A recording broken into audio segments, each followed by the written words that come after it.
మంత్రుల్ని ప్రస్తుతానికి ఎమ్మెల్యేని మాట్లాడుతున్నారు ముఖ్యమంత్రి గారు.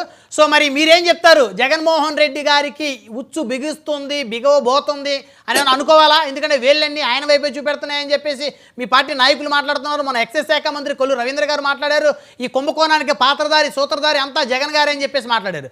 సో మీ ముఖ్యమంత్రి గారేమో మాట్లాడొద్దు అంటారు, ఎక్సైజ్ శాఖ మంత్రి గారు డైరెక్ట్గా జగన్మోహన్ రెడ్డి గారి మీద పేరెత్తి ఆరోపణలు చేస్తా ఉన్నారు. ఏంటిది? బ్రహ్మనాయుడు గారు అది నిన్న కేబినెట్ లో జరిగినటువంటి అంశం. 3 రోజుల క్రితం కొల్లు రవీంద్ర గారు మాట్లాడిన అంశం. మీరు డైవర్ట్ చేస్తే ఎట్లా? సో ఇంకా మాట్లాడరు అనుకోవచ్చా?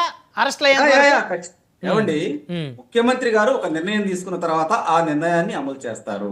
మీరు మీ ద్వారా నేను ఒకటి తెలియజేస్తున్నా వైకాపా నాయకులకి, ఎక్కడైనా కానీ బెల్ట్ షాప్ ఉందని చెప్పి వాళ్ళు ఫోటోతో సహా ఆధారాలు మీకు ఇచ్చినా సరే, ఈ డిబేట్ లో చెప్పినా సరే, బెల్ట్ షాపుల వాళ్ళ మీద గంటలో చర్య తీసుకుంటాం. 1 hour లో. 4 రోజుల క్రితం తిరుపతిలో భూమన కరుణాకర్ రెడ్డి గారి కుమారుడు తిరుపతిలో ఒక వైన్ షాప్ దగ్గరికి వెళ్ళి, ఓకే నేను మీకు ఇస్తాను,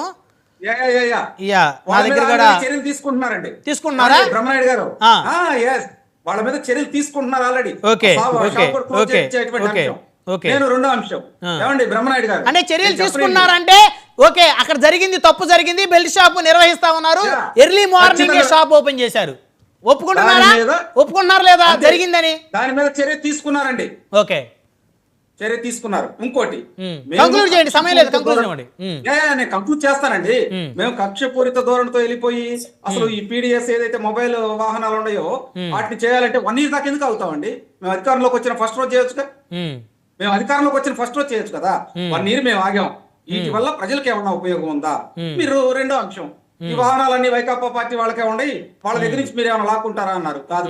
నిన్న మా మంత్రి గారు ఖచ్చితంగా మాట్లాడారు. ఎవరైతే వీటికి ఈఎంఐలు కట్టుకుంటా ఉన్నారో వాళ్ళకే గవర్నమెంట్ కట్టేసేసి ఈ వాహనాలు వాళ్ళకే ఇస్తాము, వాళ్ళే స్వయం ఉపాధి కింద వాడుకోవచ్చు.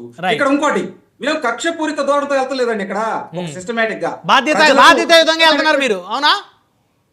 ఒక పద్ధతి ప్రకారం వెళ్తున్నాం. నేను ఇంకోటి కూడా చెబుతా, ఏమండి, గత 5 ఏళ్ళ ఈ వాహనాలన్నీ కూడా వాళ్ళ చూడండి, అవి మొత్తం కూడా వాళ్ళ జెండాలు కప్పుకొని తిరిగినాయి. ఎందుకండి అంత? అంటే జెండాలు కప్పుకొని ఇప్పుడు ఆ రంగులు మారుస్తారా? ఇప్పుడు ఆ రంగులు మార్చి కొత్త జెండాలు వస్తాయా ఆ వాహనాల మీదకి? కాదండి, అసలు ఆ వాహనాలు వాళ్ళకి ఇస్తే అతను వాళ్ళు ఏ రంగు వేసుకుంటే మాకెందుకు? ఏమో చూద్దాం మరి. ఆ వాహనాల మీద రేపొద్దున పసుపు రంగో ఎరుపు రంగో పడుద్దేమో, మరి చూద్దాం, సమయం లేదు. కనకారావు గారు, తిరుపతిలో జరిగినటువంటి ఏవైతే బెల్ట్ షాపుల నిర్వహణ ఎర్లీ మార్నింగ్ 5:30కి 12:30 తర్వాత కూడా మధ్య బెల్ట్